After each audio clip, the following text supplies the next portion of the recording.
നമസ്കാരം.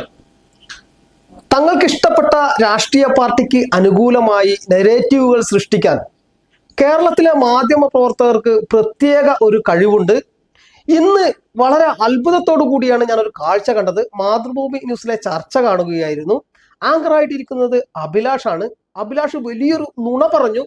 നുണ അല്ല എന്നുള്ള മറ്റുള്ളവർക്ക് തോന്നിപ്പിക്കുന്ന രീതിയിലുള്ള ഒരു നുണ, അതൊരു നരേറ്റീവ് സൃഷ്ടിക്കലായിരുന്നു എന്ന് വേണം കരുതാൻ. കാരണം അദ്ദേഹം അത് ഓർത്തെടുത്ത് അവിടെ അങ്ങനെ പറയണമെങ്കിൽ, അതും വാസ്തവമല്ലാത്ത ഒരു കാര്യം അങ്ങനെ പറയണമെങ്കിൽ അത് കൃത്യമായിട്ടുള്ള ഒരു അജണ്ട സൃഷ്ടിക്കലാണ്, ഒരു നരേറ്റീവ് സൃഷ്ടിക്കലാണ്. ഇത്തരം പത്രപ്രവർത്തകരുടെ കുടിലതകളിൽപ്പെട്ടാണ് പലപ്പോഴും BJP കേരളത്തിൽ പിറകോട്ട് പോകാറ്. BJP എന്നല്ല, ഏത് രാഷ്ട്രീയ പാർട്ടിക്കെതിരെയും വസ്തുതകൾക്ക് നിരക്കാത്ത പ്രചരണങ്ങൾ ഉണ്ടാകരുത്.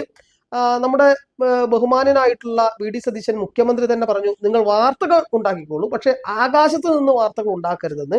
ഇവിടെ കൃത്യമായിട്ട് ഒരു നരേറ്റീവ് സൃഷ്ടിക്കാനുള്ള തുടക്കമാണ് ജമാഅത്തെ ഇസ്ലാമിയുടെ മാധ്യമമായിട്ടുള്ള മീഡിയ വണ്ണിന്റെ കളരിയിൽ നിന്ന് എല്ലാ അടവും പഠിച്ചിറങ്ങിയ അഭിലാഷിന്റെ നീക്കമെന്ന് വേണം കരുതാൻ. എന്തായാലും നിങ്ങൾ ആ വീഡിയോ അദ്ദേഹം പറയുന്നത് എന്താണോ നിങ്ങൾ അതൊന്ന് കാണൂ. ധനസഹായം, പ്രതിമാസ സഹായം, യുവ സംരംഭകർക്ക് 5 ലക്ഷം രൂപയുടെ വായ്പാ സഹായം, അതുപോലെ തന്നെ ഉമ്മൻചാണ്ടിയുടെ പേരിലുള്ള ആരോഗ്യ ഇൻഷുറൻസ് പദ്ധതി 25 ലക്ഷം രൂപയുടെ ആരോഗ്യ ഇൻഷുറൻസ് പദ്ധതി, ക്ഷേമ പെൻഷനുകൾ. LDFനെ സംബന്ധിച്ച് LDFിലെ ഏറ്റവും പ്രധാനപ്പെട്ട കാര്യം എന്ന് പറയുന്നത് 2000 രൂപ ക്ഷേമ പെൻഷൻ ഞങ്ങൾ വീട്ടിലെത്തിച്ചില്ലേ എന്നുള്ളതായിരുന്നു. ക്ഷേമ പെൻഷനുകൾ 3000 രൂപയാക്കുമെന്നുള്ളതാണ് UDFന്റെ തെരഞ്ഞെടുപ്പ് വാഗ്ദാനം. ഇതൊക്കെ എവിടെയെന്ന് ജനങ്ങൾ ചോദിക്കുമ്പോൾ പണ്ട് അമിത്ഷാ പറഞ്ഞതുപോലെ ചുനാവി ജുംലയാണ്, തെരഞ്ഞെടുപ്പ് കാലത്ത് ഞങ്ങൾ പലതും പറയും എന്ന് പറയാൻ പറ്റില്ല. അതായത് ചുനാബി ജുംലയാണെന്ന് അമിത്ഷാ പറഞ്ഞു എന്നാണ് അഭിലാഷ് പറയുന്നത്. നിങ്ങൾ ഓർക്കുക, ചുനാബി ജുംല എന്ന് അദ്ദേഹം ആ വാക്ക് പ്രയോഗിച്ചിട്ടുണ്ട് എന്നുള്ളത് സത്യമാണ്. അത് ആജ് തക് ന്യൂസ് ചാനലിന്റെ മൻദൻ കോൺക്ലേവിലാണ് ജൂലൈ 2015 മെയ് 21 ആ കോൺക്ലേവ് നടന്നത്. അതിലാണ് അദ്ദേഹം അങ്ങനെ പറയാനുണ്ടായിരുന്ന കാരണം നിങ്ങൾ ചിന്തിക്കണം. തിരഞ്ഞെടുപ്പ് വാഗ്ദാനങ്ങളെല്ലാം ഒരു ചുനാബി ജുംലയാണ് എന്നല്ല അദ്ദേഹം പറഞ്ഞു. അദ്ദേഹത്തിന് ചോദ്യമായി വന്നു, കള്ളപ്പണം പിടിച്ചു എടുത്തുകൊണ്ട് ഓരോ ഇന്ത്യക്കാരന്റെയും അക്കൗണ്ടിലേക്ക് 15 ലക്ഷം രൂപ ഇടാമെന്ന് പറഞ്ഞിരുന്നല്ലോ, ആ വാഗ്ദാനം എന്താണെന്ന്. അതിനാണ് അദ്ദേഹം പറഞ്ഞത്, നോക്കൂ, അതൊരു ചുനാബി ജുംലയാണ്. ചുനാബി ജുംല എന്ന് അർത്ഥമാക്കുന്നത് ഒരു ഇഡിയം ആണ്, ഒരു പ്രയോഗമാണ്, തിരഞ്ഞെടുപ്പ് പ്രയോഗമാണ്.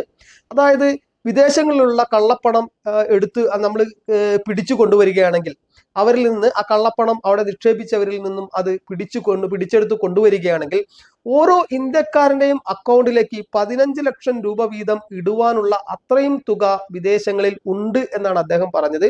പക്ഷെ ഇവിടെ എന്താണ് പിന്നീട് പ്രചരിപ്പിക്കപ്പെട്ടത്? എന്താണ്, ഇന്ത്യക്കാരുടെ അക്കൗണ്ടിലേക്ക് കള്ളപ്പണം പിടിച്ച് 15 ലക്ഷം രൂപ ഇട്ടുകൊടുക്കും എന്നുള്ള പ്രചരണം അവർ നടത്തി. ഹിന്ദി അറിയാഞ്ഞിട്ടല്ല, അങ്ങനെ ഒരു നരേറ്റീവ് അവർ സൃഷ്ടിച്ചു. അത്തരം ഒരു നരേറ്റീവ് സൃഷ്ടിക്കുവാനാണ് അഭിലാഷും ശ്രമിക്കുന്നത്. ഒരു തിരഞ്ഞെടുപ്പ് വാഗ്ദാനങ്ങൾ ചുനാവി ജുംല ആണെന്നാണ് പറഞ്ഞത്. അമിത്ഷാ പറഞ്ഞു എന്നാണ് അഭിലാഷ് വരുത്തി തീർക്കാൻ ശ്രമിക്കുന്നത്. അതിൽ ഉറച്ചു നിൽക്കുന്നു അഭിലാഷ്. അത് തിരുത്തപ്പെടേണ്ടതാണ്. പത്രപ്രവർത്തകർ മാധ്യമധർമ്മം പാലിക്കണം. അവർക്ക് രാഷ്ട്രീയം ഉണ്ടാകാം, പക്ഷെ തങ്ങളുടെ ജോലിയിൽ രാഷ്ട്രീയം കലർത്തുന്നത് ശരിയല്ല. ഈ പർട്ടിക്കുലർ സംഭവത്തെക്കുറിച്ച്, അതായത് ഈ 15 ലക്ഷം രൂപ അതൊരു തിരഞ്ഞെടുപ്പ് പ്രയോഗം മാത്രമായിരുന്നു. ആ പ്രയോഗം ഇങ്ങനെയായിരുന്നു എന്ന് അമിത്ഷാ വിശദീകരിക്കുവാൻ ശ്രമിച്ചത് കൃത്യമായിട്ട് അത് നിങ്ങൾക്ക് വേണമെങ്കിൽ ഞാൻ അതിന്റെ ലിങ്ക് താഴെ ഞാൻ പോസ്റ്റ് ചെയ്യാം. ആ പത്രത്തിലെ ആ ഒരു ആർട്ടിക്കിളിന്റെ ലിങ്ക് അദ്ദേഹത്തിന്റെ ആ കോൺക്ലേവ്, മൻദൻ കോൺക്ലേവില് 2015 മെയ് 21 അദ്ദേഹം പറഞ്ഞ മറുപടി കൃത്യമായിട്ട് നമ്മുടെ ലഭ്യമാണ്, പൊതുസമൂഹത്തിൽ നമുക്ക് ലഭ്യമാണ്. അത് ഞാനിവിടെ കമന്റായിട്ട് പോസ്റ്റ് ചെയ്യാൻ വേണമെങ്കിൽ, ഇത്തരം ഒരു വാദത്തെ, ഈ ഒരു പ്രയോഗം 15 ലക്ഷം രൂപ ഇന്ത്യക്കാരുടെ അക്കൗണ്ടിലേക്ക് ഇടും എന്ന് പറഞ്ഞ ആ ഒരു വാദം തിരഞ്ഞെടുപ്പ് പ്രയോഗമായിരുന്നു എന്ന് പറഞ്ഞതിനെ ചുനാബി ജുംലയാണ്, അത് തെരഞ്ഞെടുപ്പ് വാഗ്ദാനങ്ങളെല്ലാം അങ്ങനെ പറഞ്ഞു എന്ന് തിരിച്ചു കൊണ്ടുവരുമ്പോൾ അദ്ദേഹത്തിന്റെ മനസ്സിൽ ഒരു കുടില ബുദ്ധി ഉരുത്തിരിയുകയാണ്. അതൊരു നെറേറ്റീവ് സൃഷ്ടിക്കുവാനുള്ള ശ്രമമാണ്. ആ നെറേറ്റീവ് ആകട്ടെ ഇന്ത്യ ഭരിക്കുന്ന രാഷ്ട്രീയ പാർട്ടിയെ ഇല്ലാതാക്കണം എന്ന ഒരു മലിന മനസ്സിൽ നിന്നും ഉരുത്തിരിഞ്ഞു വരുന്നതാണ്. എന്തായാലും അലകടലുകൾ അലറുമ്പോൾ ഇളകിമറിഞ്ഞ് അലകടലുകൾ അലറുമ്പോൾ ഇരുനാഴി മണൽ കൊണ്ട് ചിറകട്ടും വിഡിത്തം, പണ്ട് കവി പാടിയതാണ്, ചങ്ങമ്പുഴ പാടിയതാണ്.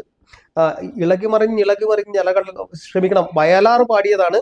ഇളകിമറിഞ്ഞ് അലകടലുകൾ അലറുമ്പോൾ ഇരുനാഴി മണൽ കൊണ്ട് ചിറകെട്ടും വിഡിത്തം എന്ന് പറഞ്ഞതുപോലെ ഈ ഇരുനാഴി മണൽ കൊണ്ട് ഈ കടൽത്തിരയെ തടുക്കാമെന്ന് അഭിലാഷിനെ പോലുള്ളവർ കരുതുന്നുണ്ടെങ്കിൽ അത് അസാധ്യമാണെന്ന് ഓർമ്മിപ്പിക്കട്ടെ. നന്ദി, നമസ്കാരം. നോക്കൂ, നിങ്ങളുടെ കമന്റുകൾ, നിങ്ങളുടെ അഭിപ്രായങ്ങൾ കമന്റ് ബോക്സിൽ സഭ്യമായ രീതിയിൽ രേഖപ്പെടുത്തണം എന്ന് അഭ്യർത്ഥിക്കുന്നു. വളരെ സഭ്യമായ രീതിയിൽ വീണ്ടും ഇത്തരം വീഡിയോകൾക്ക് കാണാം. Stay tune. നന്ദി, നമസ്കാരം.